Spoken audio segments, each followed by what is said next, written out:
రామ రామేతి మధురం మధురాక్షరం ఆరుష్య కవితాశాఖాం వందే వాల్మీకి కోకిలం వైదేహీ సహితం సుద్రుమతలే హైమే మహామంటపే మధ్యే పుష్పకమాసనే మణిమయే వీరాసనే సుస్థితం అగ్రే వాచయతి ప్రభంజనసుతే తత్వం మునిభ్యః పరం వ్యాఖ్యాంతం భరతాదిభి పరివృతం రామం భజే శ్యామలం.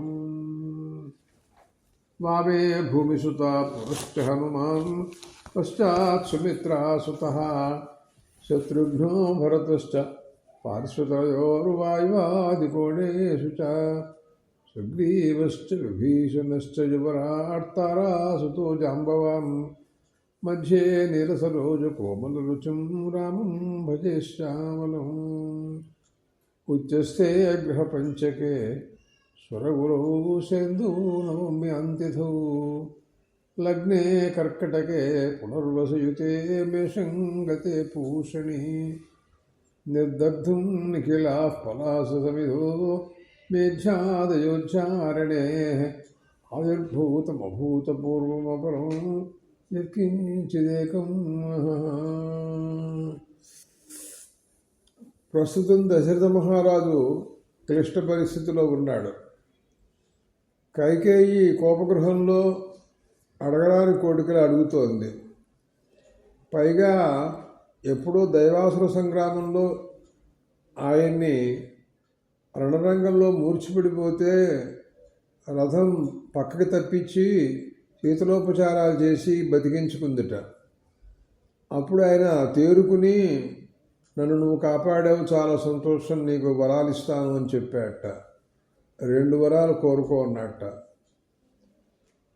ఎప్పుడో సమయం వస్తే అప్పుడే కొనుక్కోవచ్చు, నీ ఇష్టం అని చెప్పాడు వాడు. అది కూడా ఆయన అన్నట్టు అప్పుడు. అందుకని ఇప్పుడు అవి కోరుకోవడానికి సిద్ధపడింది. అవి ఏమిటంటే, ఏ ముహూర్తాన ఏ ద్రవ్యాలతో ఏ సంభారాలతో నువ్వు రాముడికి పట్టాభిషేకం చేయటానికి నిర్ణయించుకున్నావో అదే ముహూర్తాన ఆ సంభారాలతో నా కుమారుడైనటువంటి భరతుడికి పట్టాభిషేకం చేయాలి. ఇప్పుడే వనవాసానికి రాముడు నారబట్టలతో మరి వెళ్ళిపోవాలి. ఇప్పుడు ఇది నా కోరికలు 2 అనింది. ఇవి విన్న తర్వాత పడిపోయినాడు మనిషి. చైతన్యం లేదు, అంతులేని దుఃఖంలో ఉన్నాడు. మాట రావటం లేదు, ఏం చెప్పాలో తెలియటం లేదు, ఏం మాట్లాడుతున్నాడో అర్థం కాదు అన్నాడు. ఎన్నో రకాలుగా ప్రాధేయపడ్డాడు, నమస్కారాలు పెడుతున్నాడు. రాముడి పట్ల అపచారం చేస్తుంది అంటే చాలా కష్టంగా ఉంది ఆయనకది. అంజలింకురు మీ కైకేయి పాదు చాపి స్పృశావితే, నీకు నమస్కారమే, రాముడి గురించి ఎందుకే ఇట్లా మాట్లాడతావు అని బాధపడుతున్నాడు. ఇది అసలు అంతులేనటువంటి ఆ దుఃఖం ఆయనకి ఆగట్లేదు. ప్రత్యువాతాథ కైకేయి రౌద్రాద్రౌద్ధతరం ముచ, ఎన్ని చెప్పినా వినిపించుకోవట్లేదు. మొండి పట్టు, మొంకు పట్టు పట్టింది. ఆమె మాట్లాడుతూ ఉంటుంది, నువ్వు ధార్మికుడు అని ప్రపంచంలో ఖ్యాతి ఉంది, దశరథ మహారాజు గారు సత్యసంధుడు అని చెప్పుకుంటున్నారు. నువ్వు నేను ఏదడిగితే అది ఇస్తాను అని మొట్టమొదట్లో వాగ్దానం చేశావు. ఆ సమయంలో పంచభూతాల సాక్షిగా నేను అడిగాను నేను. నువ్వు ఈ సమయంలో ఇంతవరకు కూడాను నా మాటకి నువ్వు సమాధానం చెప్పకుండా అదేదో ఇదే ఏదో మాట్లాడుతున్నావు అని అంటూ ఆవిడ చాలా కఠినంగా మాట్లాడింది. యథాసమేత బహవ స్వజా రాజర్షయస్సహ కథయిష్యంతి ధర్మజ్ఞ తత్రకిం ప్రతివక్ష్యసి. మరి 10 మందిలో నిన్ను మహారాజులందరూ వచ్చినప్పుడు నిన్ను కాపాడినటువంటి ప్రాణదానం చేసినటువంటి భార్యకి నువ్వు వరాలిస్తాను అని చెప్పి, మహారాజా ఇప్పుడు ఏమిచ్చినట్టయ్యా నువ్వు అని ఎవరైనా అడుగుతారనుకో, ఏం సమాధానం చెబుతావు ఇప్పుడు అని పైగా ఆయన ఎత్తి పొడుస్తోంది. ఇంకా ఇస్యా ప్రసాదే జీవామి, ఆమె వల్లే నేను బతికాను అని అందరితో చెప్పుకున్నావు కాదుటయ్యా ఆ రోజున. మరి ఈ రోజున ఆవిడ అడిగిన కోరికల ప్రకారంగా నువ్వు ఇస్తాన్న వరాలేగా, ఆవిడేం ప్రత్యేకంగా అడగలేదు కదా, నీ అంతట నువ్వే ఇస్తానన్నావు కదా, అది ఇప్పుడు అడిగింది కదా, అది ఎందుకు ఇవ్వవు నువ్వు అని ఎవరైనా అడిగితే ఏం చెబుతావు? కాబట్టి ఇస్తాను అని చెప్పి ప్రతిజ్ఞ చేసి మళ్ళీ నువ్వు ఇవ్వకపోవటం అనేది ఉందే, ఇది నీ సత్యసంధత్వానికి భంగం కలుగుతుంది. దీనివలన ఇలాంటి ప్రపంచంలో ఎక్కడా లేదు. నువ్వు చాలా ఆ ప్రపంచంలో నీచుడుగా నువ్వు ప్రపంచంలో పరిగణింపబడతావు. నీకు కొన్ని పురాణ గాథలు అవి నీకు గుర్తున్నాయో లేదో నేను జ్ఞాపకం చేస్తున్నానంటూ మొదలెట్టింది. శీభ్యాసేన కపోతి ఏ స్వమాంసం పక్షులేదదు ఆర్కశ్చక్షుషి దత్వా జగామతి గతిముత్తమాం. 2 ఉపాఖ్యానాలు చెబుతోంది. శైబ్య మహారాజు, అలర్పుడు అనే మహర్షి, వీళ్ళిద్దరి యొక్క చరిత్ర. వాళ్ళిద్దరూ ఏమిటి అంటే, శైబ్యుడని ఒక మహారాజు గారు ఉన్నట్టండి. చాలా సత్యశుద్ధుడు, మహాత్ముడు ఆయన యొక్క గొప్పతనాన్ని లోకంలోకి ప్రకటన చేయడం కోసమని స్వయంగా ఇంద్రుడు, అగ్నిదేవుడు వీళ్ళుభయులను డేగ పావురం మారిగా ఆ రకంగా మారిపోయినారు. మారిపోయి డేగకి లోకంలో రీతి ఎలా ఉంటుంది అంటే, బలవత్తరమైనటువంటిది గొప్ప వస్తువుకి చిన్న వస్తువు ఆహారం. ఇది లోకరీతి. మాత్స్యోన్యాయ కథయథా వారుని దండనీతి అన్నాడు ఒక ఆయన. అంటే పెద్ద చేప చిన్న చేపను తినేస్తుంది. అలాగే పక్షుల్లో కూడా పెద్ద పక్షి చిన్న పక్షిని తినేస్తుంది. లోకరీతి ఇది ఏర్పాటు చేసినటువంటి ఏర్పాటు ఈ రోజున కొత్తగా వచ్చిన విషయం కాదు. కాబట్టి డేగ ఆ పావురాయిని తరుముకుంటూ వచ్చింది. తరుముకుంటూ వస్తే ఆ కపోతం వచ్చి శైబ్య మహారాజు గారి ఒళ్ళో పడి, నాకు శరణు వేడుతున్నాను, నాకు అభయం ఇవ్వవలసింది, అదిగో ఆ డేగ నిన్ను తినేస్తానంటోంది అని చూపించింది. నీకు అభయమిస్తున్నాను అని చెప్పాడు ఆ మహారాజు. వెంటనే ఆ డేగ వచ్చింది.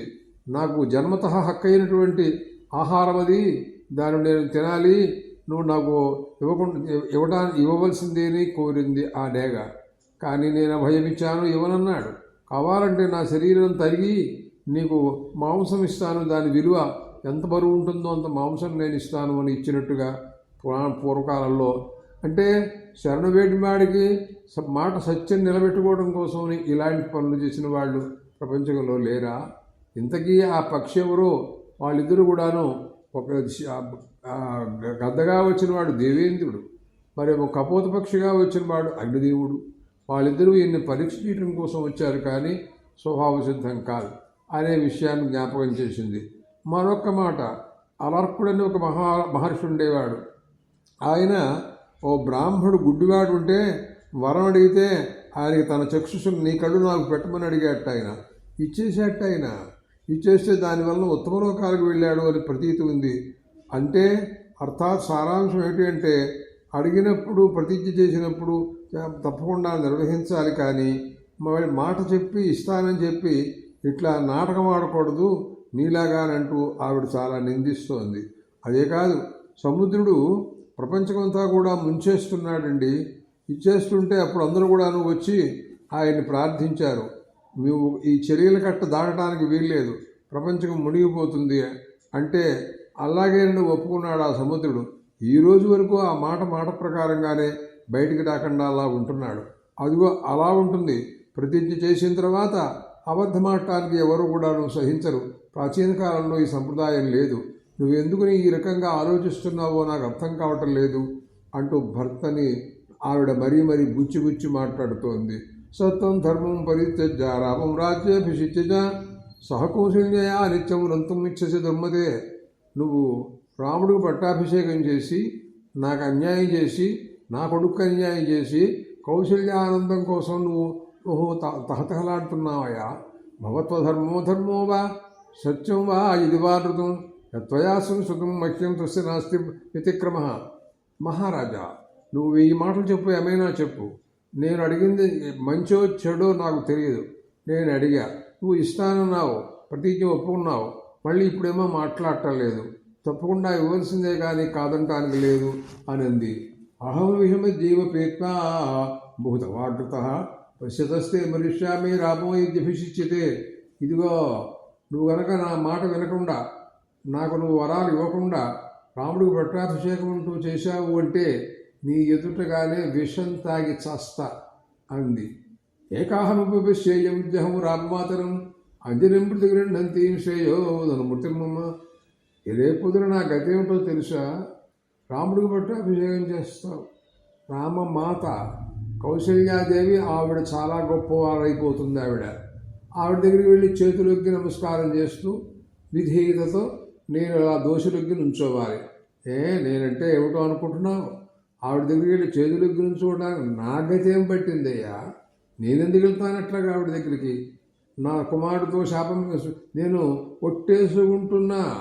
నువ్వు ఏమైనా సరే రాముడిని అరణ్యాల్లోకి పంపించే కానీ నేను వదలను అని ఈ రకంగా కఠినంగా మాట్లాడిందండి. అన్నీ విన్నాడు. నాభ్యభాసతకై కేయి ముహూర్తం వ్యాకులేంద్రియ. పిచ్చెక్కిపోయింది. అయోమయంలో ఉన్నాడు. అసలు మాట్లాడట్లేదు, కళ్ళు తెరవటం లేదు, అసలు ఏమిటో తెలియట్లేదు. తాంహీ వజ్రసమాం వాచం కర్ణ్య హృదయాప్రియాం దుఃఖశోకం ఏం ఘోరాం రాజా నా సుఖితో పోతూ. అది పిడుగుల్లాంటి మాటలండి. వజ్రాయుధం కంటే కఠినంగా ఉన్నాయి ఆ మాటలు. అలాంటి మాటలన్నీ వింటున్నాడు. ఆ మాట చెవిలో పడితే హృదయం చీరిపోతుంది. ఏమవుతున్నాడో తెలియదు. అసలు బతుకుతాడా ఏమైపోతాడో తెలియదు. నదేవ్యాం వ్యసనం ఘోరం శపథంచకృతం జాత్వారామేది నిశ్వస్యాచర్మస్తరుడివాబోదు. ఒక్కసారి ఇలా రామా అంటున్నాడు, పామును పడిపోతున్నాడండి. కూలిపోయిన చెట్టు, నదీ వేగానికి కూలిపోతుంది చూడని చెట్టు అట్టా పడిపోయినాడు మనిషి. స్మృతి లేదు. యథోన్మత్తో విపరీత వాతుర. పిచ్చిక్కిపోయిన వాళ్ళలాగా ఉన్నాడు. హత తేజాహ అన్నారండి. ఆయనలో ఎక్కడ కళా కాంతులు లేవే మనిషికి, అలా ఉన్నాడనమాట. అది విషం పిండేసిన తర్వాత పాము గిలగలా కొట్టుకుంటూ ఉంటుంది. దీనయాతి గిరా రాజాతి హోవాచ కైకేయం. ఇక లేచాడు కొద్దిసేపు, మళ్ళీ మాట్లాడటం మొదలెట్టాడు. దీనంగా ఉంది మాట. అక్కడ చురుకు లేదు మనిషిలో. అనర్థమివ అర్థాపం కేరత్వముపదర్శిత భూతోపహత చిత్తేవ బ్రువంతి మనలజ్జసే. నాతో ఇలా మాట్లాడుతూ నీకేం సిగ్గులేదు? అసలు అనర్థమైనటువంటి విషయాన్ని అర్థంగా మాట్లాడుతున్నావు. వేస్ట్. అనకూడనటువంటి మాటలు మాట్లాడుతూ అవేవో తాను గొప్పగా మాట్లాడినట్టు చెప్పుకుంటున్నావు నువ్వు. శీల వ్యసనమే తత్తే నాభిజానామ్యహంపురా. నువ్వు ఇటువంటి రకం అని నాకు ఇదివరకు తెలియదన్నాడు. పెళ్లి చేసుకోవడానికి ముందు నువ్వు ఇటువంటి రకం అంటే అసలు నేను ఆ రోజున పెళ్లి చేసుకోకుండా ఉండేవాడిని. నాకు తెలియలా. మోసం చేసావు నన్ను. కుతోవాతే భయం జాతం యాతమేవం విధం వరం రాష్ట్రే భ్రాతర్మాసీనం మృషితే వృణీషే రాఘవం అనే. అసలు నా ఎందు కానీ రాముడి ఎందు కానీ నీకు ఏ రకం ఏమని నీకు భయం కలిగింది? ఎందుకోసం నువ్వు అరణ్యాల్లోకి పంపాలని రాముడిని అడుగుతున్నావు? విషయం చెప్పు నాకు. ఊరికే 2 వరాలు ఇస్తానన్నావు ఆ రోజున, అవి ఇప్పుడు ఇవి అని ఈ కబుర్లే మాట్లాడుతున్నావు. కానీ ఎందుకోసం నువ్వు అడిగితే అడగచ్చు, ఏవో రాజ్యం అడగచ్చు, లేకపోతే ఈ ప్రాంతం అడగచ్చు, ఏదైనా నువ్వు కోరితే కోరుకోవచ్చు, నేను ఇవ్వవచ్చు. కానీ రాముడిని అరణ్యాల్లోకి పంపమంటావు, ఇది ఎక్కడ కర్మే?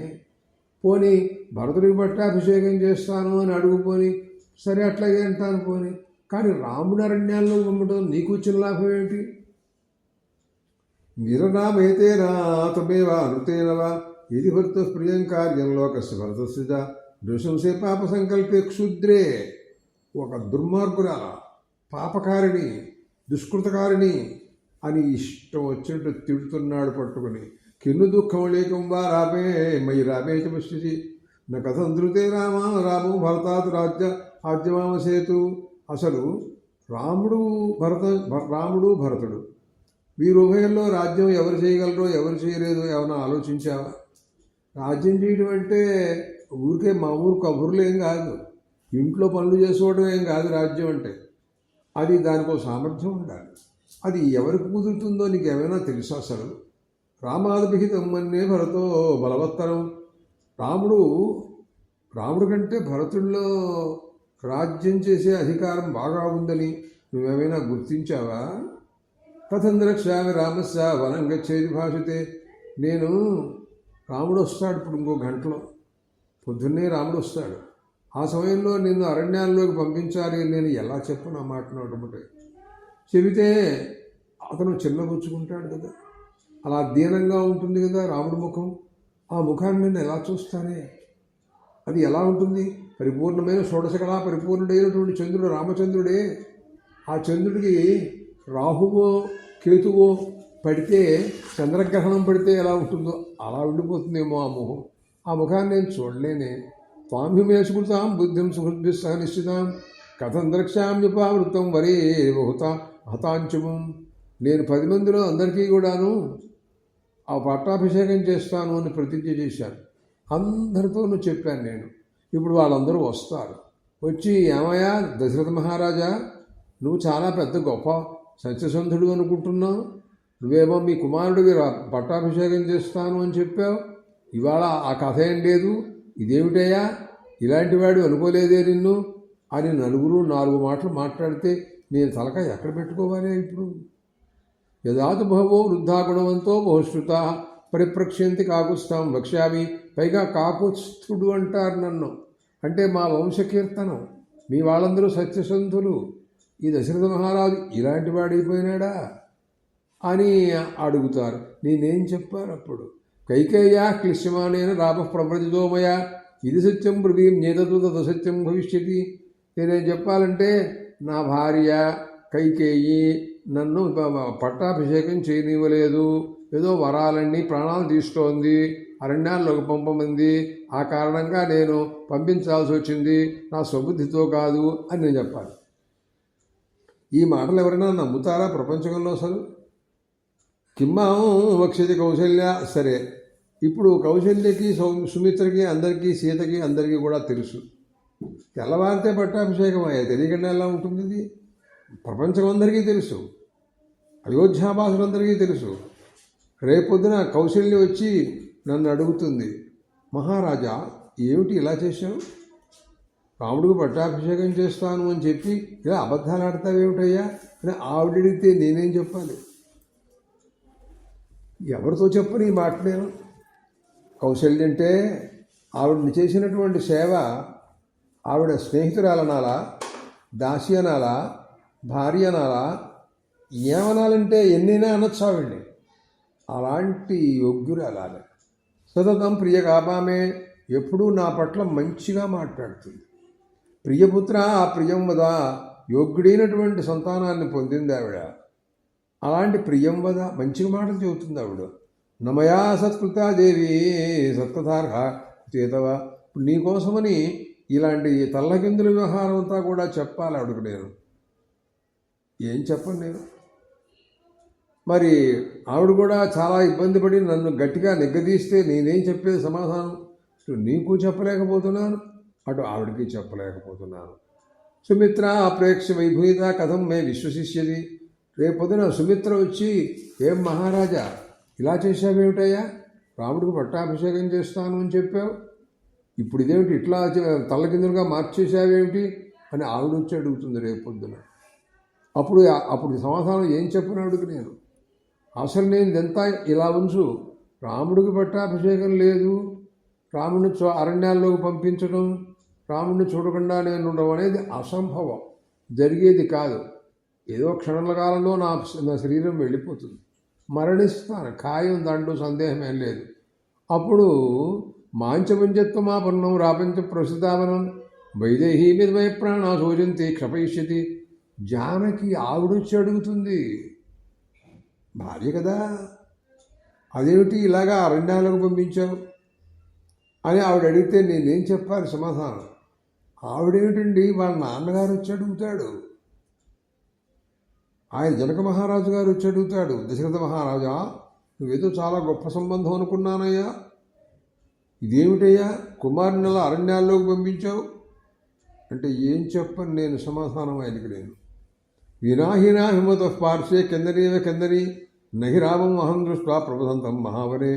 అరణ్యాల్లోకి వెడుతున్నటువంటి నారబట్టలు కట్టుకున్న రాముడిని నేను చూడలేను, నా వల్ల కాదు, నేను ఇంకా జీవించడం కష్టం, ఉంటే ఉంటా పోతే పోతా. జానకి కూడా నన్ను అడుగుతూ ఉంటుంది, ఆవిడ కూడా ఏడుస్తూ ఉంటుంది, రాముడు అరణ్యాల్లోకి వెళ్ళిపోతున్నాడు అని. నేనా ఉండను, రాముడు అరణ్యాల్లోకి వెడతాడు, కౌశల్య ఏడుస్తూ ఉంటుంది, జానకి ఏడుస్తూ ఉంటుంది. నువ్వు రాజ్యం చేయి, విధవా రాజ్యం కలిష్యతే అన్నాడు. అంతే, నువ్వు విధవరాలయ్యి రాజ్యం చేస్తావే. సానూనం విధవా రాజ్యం సపుత్ర కారయిష్యసి, నీ కొడుకుని పెట్టుకుని విధవరాలయ్యి రాజ్యం చేయి. నహి ప్రవృతిదే రావే జీవితముత్సహే, రాముడు వెళ్ళిన తర్వాత నేను బతకడం అనేది అసంభవం. సతీం త్వామహం అత్యంతం వ్యవస్యామ్య సతీం సతీం, నేను పొరపాటును చేసుకున్నానే, నేను మంచిదాని అనుకున్నానే. కేకయ్య మహారాజు గారు కుమార్తె అనుకుని ఏదో రాజవంశంలో చాలా గొప్పవాళ్ళని ఎవరో చెప్పారు సంబంధం. అయ్యో రామ, ఇలా ఉంది ఇది. రూపిణీం శతంయుక్తాం పీత్వేవ మధురాం, చూడటానికి పైగా ఉంటుంది, అందచందాలు సౌందర్యాలు అలాగే ఉంటూ ఉంటాయి. ప్రపంచంలో వాళ్ళ మనోభావాలు చాలా ప్రమాదకరంగా ఉంటూ ఉంటాయి. అలాంటి దాని కొనసాగితే నేను గుర్తెరగలేకపోయినానన్నాడు. అనుతేం బహుమాం శాంతే శాంతయంతే భాషతే, గీతశబ్దేన సమృద్ధ లుబ్ధో మృగమివావధీ. ఎలా ఉందంటే ఇది వింటుంటే అరణ్యాల్లో వ్యాధులు ఉంటారు, మృగాల్ని పట్టుకునేవాళ్ళు. వాళ్ళు ఆ లేడిని పట్టుకోవడం కోసమని లేడిలాగా కూస్తూ ఉంటుంటారు ఎక్కడో గుల్మాల్లో, లతల్లో, చెట్లల్లో దాక్కుని. అది నిజంగా దానికి సంబంధించినటువంటి లేడీకి సంబంధించినటువంటి ఇంకొక లేడీ పురుషు లేడేమో అనుకుంటూ ఉంటుంది. అనుకుని బయటకు వస్తే అమాంతంగా పట్టేస్తారు. అంటే దాన్ని పట్టి చంపడం కోసమని వాళ్ళు ఆ రకమైన కూతలు కూస్తారు, కానీ మరోటి కాదు కదా. అట్లాగే ఇప్పటిదాకా ఎన్నో కబుర్లు చెప్పావు, అవంతా చూస్తే నిజంగా ఏమో అనుకున్నాను నేను. తీరా చూస్తే ఈ రకంగా మాట్లాడుతున్నావు. అనారీతమా మార్యా పుత్ర విక్రాయణం ధ్రువం ధిక్కరిష్యంతి రత్యాసు సురాపం బ్రాహ్మణ్యత. కళ్ళు తాగిన బ్రాహ్మణుని నిందించినట్టుగా ప్రపంచమంతా నన్ను నిందిస్తారు తెలుసా. నేను ఆ భార్య కోసమని కుమారుని వదులుకున్నటువంటి దుర్మార్గుడు రాయ దశరథుడు. అరే రే రే, ఏం మాటలండి, నేను ఎలా పహించను ఈ మాటలన్నీ. ఓహో దుఃఖం ఓహో గుడిసం ఓహో వాచ క్షమేతవా దుఃఖమేవం విధం ప్రాప్తం పురా కృతమివాశవం. ఏ జన్మలో ఏ పాపం చేశానో తెలియదే నాకు, ఇలాంటి దుఃఖం వచ్చింది, ఇలాంటి కఠినాతి కఠినమైనటువంటి మాటలు వినవలసి వచ్చింది. ఏం పాపం చేశానో తెలియదు కదా. చిరం ఖలు మయా పాపే త్వం పాపేన అభిరక్షిత అజ్ఞానాత్ ఉపసంపన్న రజ్జురుద్బంధినీయత. ఎలా ఉంటుంది అంటే ఇంట్లో తాళ్ళు ఉంటాయి, తాళ్లే మంచిదే, పీకి ఊరిపోసుకోవడానికి కూడా పనికొస్తాయి ఒకప్పుడు. అలా అయింది నా బతుకు, నీ వల్ల నాకు ఇలాంటి దుస్థితి వచ్చింది. నువ్వు అలాగా మా ప్రాణాలు తీయడానికి కోసం వచ్చావు అన్నట్టుగా ఉంది, కానీ నువ్వు రాజపుత్రివిగాను భార్యగా ఉన్నట్టుగా నేను అనుకోవట్లేదే నిన్ను. రమమానస్వయా సార్థం మృత్యుంత్వా నాభిలక్ష్యే. నువ్వేదో చాలా మంచిదానివి గొప్పదానివి అనుకున్నాను, కానీ మృత్యుతో చెలగాటం అనే విషయం నాకు తెలియలేదు ఇంతవరకు అన్నాడు. ఇప్పుడు నీకు మృత్యుతో చెలగాటంగా ఉంది నీతో నాకు అన్నాడు ఆయన. బాలో రహస్యహస్తేన కృష్ణ సర్పమివాం స్పృశం. చిన్న పిల్లవాడు ఉంటాడు చూసారా, వాడికి ఇంకా భయం అనేది తెలియదు. పాము వస్తే పాము దగ్గరికి వెళ్ళి పట్టుకుందాం అనుకుంటూ ఉంటాడు. అది విషసర్పం, కాటేస్తే మరణిస్తాడు అనే జ్ఞానం వాడికి లేదు. అలాంటి బాలుణ్ణిగా నేనున్నాను. నువ్వో విషసర్పం, నిన్ను అనవసరంగా తాకాను నేను, కాటేస్తున్నావు, అయిపోతా నేను ఇప్పుడు. మయాహి అపితృపుత్ర సమహాత్మా సుధాధురాత్మన తంతుమాన్ జీవలోకోయం నూనం ఆక్రోష్టమర్హతి. ఈ ప్రపంచమంతా ఏం చెప్పుకుంటుందో తెలిసిందా. దుర్మార్గుడండి ఈ దశరథ మహారాజు, మహాత్ముడైనటువంటి కుమారుణ్ణి అరణ్యాల్లోకి పంపించాడు. పిల్లాడు లేకుండా అయిపోయినాడండి, సంతానం లేకుండా పడిపోతున్నాడు ఈ మనిషి. వేల సంవత్సరాలు సంతానం లేక ఏదో యజ్ఞయాగాలు కర్మాలు చేసి యోగ్యుడైనటువంటి సంతానాన్ని పొందిన తర్వాత అతన్ని అరణ్యానికి పంపించాడండి ఈయన.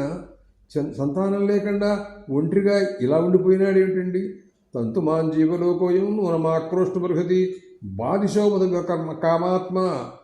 ఇతను ఎటువంటి వాడంటే భార్యకు వశుడైపోయినాడు. ఆమె కోసమని ఇతన్ని కొడుకును పంపించుకుంటాడా అండి ఎవడైనా? ప్రపంచంలో ఎవరైనా ఇలాంటి పనులు చేస్తారా? బాధిశోపత అమాత్మ కామాత్మ రాజా దశరథో భృశం స్వీకృతే ప్రియం పుత్రం మనం ప్రస్తాపయిష్యది. తల్లి భార్య కోసమని ఆవిడ చెప్పినట్టుగా అరణ్యాల్లోకి కుమారుని పంపించడమా? ఇలాంటి పని ఎవడైనా చేస్తాడా అని నన్ను ఎంతగా నిందిస్తారో బయటికి పెడితే. ప్రతయిష్ట బ్రహ్మచర్యైశ్చ గురువిష్టోపకరిషత భోగకాలేవ కృత్యం పునరేవ ప్రపత్స్యతే. అయ్యో, వివాహం కొత్తగా చేసుకున్నాడే, జానకీదేవి వచ్చింది, పాపం ఎంతో కాలం కాలేదు. ఈ లోపల అరణ్యాల్లోకి 14 సంవత్సరాలు అరణ్యవాసమా? ఏం కర్మసాది, ఏమిటది? నాలందితీయం వచనం పుత్రో మాం ప్రతిభాషితం స్వరం ప్రవ్రజితోచ్యుక్తే బాఢమిత్యేవ వక్ష్యతి. రాముడు వస్తాడు, నేనేం చెప్పాలి? చెప్పాననుకో, అలాగే నాన్న నేను పెడుతున్నాను, ఇప్పుడే పెడుతున్నాను అని అంటాడు. కానీ ఎందుకు? నిన్నేమో రమ్మన్నావు, అభిషేకం చేస్తాను అని చెప్పావు, ఇప్పుడేమో ఇలా అంటున్నావు, కారణం ఏమిటి? ఏం జరిగింది అని కూడా అడగడు నా కొడుకు. చూశావు ఎంత మంచివాడో తెలుసా నీకు? బాఢమిత్యేవ వక్ష్యతి ఇది రాఘవ కుర్యాద్వనం గచ్చేది చోదిత ప్రతికూలం ప్రియం మేస్యాన్నతోత్సక్కరిష్యతి. ఇది తప్పు, ఇలా చేస్తున్నావేమిటి, ఎందుకు జరగదు, ఇలాంటి మాటలు ఎందుకు చెప్పవలసి వచ్చింది అని కూడా తిరిగి సమాధానం కూడా చెప్పడే. నా యందు ఎలాంటి భావం అంటే శుద్ధభావో భావం మే సదుజ్ఞాసిత రాఘవ సవనం హృదయ త్యుక్తో బాఢమిత్యేవ వక్ష్యతి. పరిశుద్ధమైన భావం కలవాడు. తండ్రి చెప్పాడు వెంటనే, అంతే, మాట లేదు మళ్ళీ తిరిగి. అలా ఉంటాడు. రాఘవేహివనం ప్రాప్తే సర్వలోకస్య ధిస్కృతం మృత్యు. ఇంతమంది లోకమంతా కూడా నన్ను తిరస్కరించిన తర్వాత ఇంతకంటే వేరే మృత్యువే ఉంటుంది? మృత్యువుని పిలవటమే, అంతకంటే వేరే ఏం కాదు. నేను జీవించటం అసంభవం అయిపోయింది ఇంకా. కాబట్టి యమక్షయం యమధర్మరాజు గారి లోకంలోకి నేను వెళ్ళిపోతానో లేకపోతే స్వర్గలోకంలోకి వెళ్తాను, ఎక్కడికి వెళ్తానో నాకే తెలియదు కదా. నా కర్మ ఎలా ఉంటే నా పుణ్యపాపాల గురించి వాళ్లే చెప్పాలి కానీ నాకేం తెలియదు కదా. మృతేమయగదే రామే మనం మనుజ పొంగవే ఇష్టే మమ్మ జనేసేసే కిం పాపం ప్రతిపత్సే. సరే అన్నీ సరే కానీ నాకు ఇంకొక అనుమానం ఉంది నీ మీద అన్నాడు ఆయన. నేనుండగానే నన్నే భర్తనే నువ్వు ఈ రకంగా రాముడిని అరణ్యాల్లోకి పంపించు అని నువ్వు చెప్పిన దానివి అంటే, నేను వెళ్ళిపోయిన తర్వాత మరి నా బంధువులందరినీ నువ్వేం చేస్తావో? చంపేస్తావా? కౌశల్యం ఏడుస్తుందేమో, సుమిత్రుడు ఏం చేస్తావో, ఎవరినేం చేస్తావో నాకు అనుమానంగా ఉంది. ఇప్పుడు కలిగింది నాకు ఈ అనుమానాలండి. ఇదివరకు దాకా నేను అనుకోలేదు. నీ సంగతి నాకు అర్థం కాలేదు. కౌశల్యాం మాంచ రామంచ పుత్రం ఇది హాస్యది దుఃఖాన్ని అవసతీసది మామే అనుమరిష్యతి. అసలు ఇంకోటి, కొంతమంది నా మీద ఉండే ప్రేమ అతిశయం చేత ఆ కౌశల్యాదేవిని చూసావా, ఆవిడకు ఉండేటువంటి పాతివృత్యం గొప్పది. నేను జీవనం విడిచిపెట్టేసిన తర్వాత, శరీరాన్ని పరిత్యజించిన తర్వాత ఆమె కూడా వెళ్ళిపోతుందేమో, భర్తతో పాటు శరీర త్యాగం చేసి వెళ్ళిపోతుందేమో. ఆవిడిపోతే ఇంకా ఎవరెవరు ఇంకా ఈ రకంగా ఆ దుఃఖాక్రాంతులు చచ్చిపోతారో, ఎంతమందికి దారి తీస్తుందో ఇది చెప్పలేనే ఇప్పుడు నేను. ఇది కౌశల్యాంచ సుమిత్రాంచ మాంచపుత్రై పుసభి సహ ప్రక్షిప్య నరకే సాత్వం కైకేయీ సుమిదోభవ. కౌశల్య, సుమిత్ర, ఇంకా కుమారులు, మిగిలిన వాళ్ళు అందరినీ నరకంలోకి పంపించు. నువ్వు ఒక్కదానివి ఇక్కడ సుఖంగా ఉండు. ఇక్ష్వాకుమయా రాపేణ త్యక్తం శాశ్వతం సత్కృతం గుణై ఇక్ష్వాకులమక్షోభ్యం ఆకులం పాలయిష్యది. నేను విడిచిపెట్టిన రాజ్యాన్ని, రాముడు విడిచిపెట్టిన రాజ్యాన్ని, ఆ ఎంగిలి కూడు తీసుకుని నువ్వు ఇక్కడ పరిపాలిస్తూ ఇక్కడ ఉండు. నేను వెళ్ళిపోతాను. ప్రియంచేత్ భరతశైవం రామప్రవర్జనం భవేతు మాస్మతే భరత కార్షీ ప్రేతకృత్యంగతాయుష.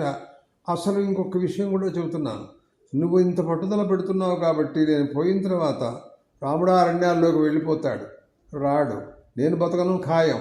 కర్మ చేసేది ఎవరుంటారు ఇక్కడ? భరతుడు నా శరీరం ముట్టుకోవద్దని చెప్పు. ఎందుకంటే రాముడి పట్ల అపచారం చేసినటువంటి దుర్మార్గుణ్ణి నేను. అలాంటి వాడిని క్షమించకూడదు, అసలు వాడి శరీరం కూడా ముట్టుకోకూడదు. అలాంటి వాడిని అయిపోతాను నేను. హంతానార్యే మమామిత్రే సజయ్ కైకేయీ సకామా భవ కైకేయీ. దుర్మార్గురాల, నీ కోరిక నీకు అప్పుడు తీరుతుందే. మృతేమయిగతే రామేవనం పురుషపుంగవే సేదానీం విధవారాజ్యం సపుత్రా కారయిష్యసి. విధవారాజ్యం అంటారు రేపు పొద్దున అయోధ్యారాజ్యం విధవారాజ్యం. ఇది నువ్వు రాజ్య పరిపాలన చేయాల్సిందే. అసలు భరతుడేమంటాడో తెలియదంతవరకు. త్వం రాజపుత్రి వాదేనా వ్యవసో మమ వేష్మని అకీర్తిశ్చాదులా లోకే ధ్రువ పరిభవిష్టమే. అసలు నువ్వు రాజపుత్రివేనా? అసలు నువ్వు మహారాజవంశంలో పుట్టినటువంటి దానివేనా? లేకపోతే నేను పొరపాటు పడ్డాను ఏమో, మోసం చేసి పెళ్లి చేశారేమో నాకు.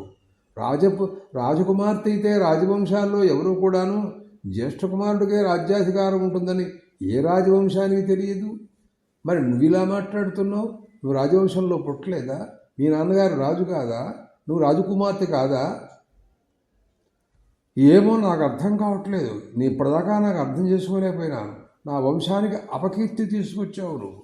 నాకు ఇంత పరాభవం జరిగిందని నేను అనుకోలేదు. నేను సర్వభూతేషు జావజ్ఞా యథా పాపకృత సదా కథం రథైర్విహృవ్యాత్వా గజాశ్వైచ ముహుర్ముహు పద్భ్యాం మే మహారణ్యే వత్సో మే విచరిష్యతి. ఆహా, రాముడు రాజాధిరాజు చక్రవర్తి, అలాంటి వాడు సమస్త రాజ్యానికి ప్రభువు, రథాల మీద గుర్రాల మీద ఏనుగుల మీద అక్కడి నుంచి పట్టాభిషేకం చేసి తిరుగుతూ ఉండేటటువంటి రాజాధిరాజు ఈ రోజున అరణ్యాల్లో కాలినడకతో అరణ్యాల్లో సంచరించమంటావా?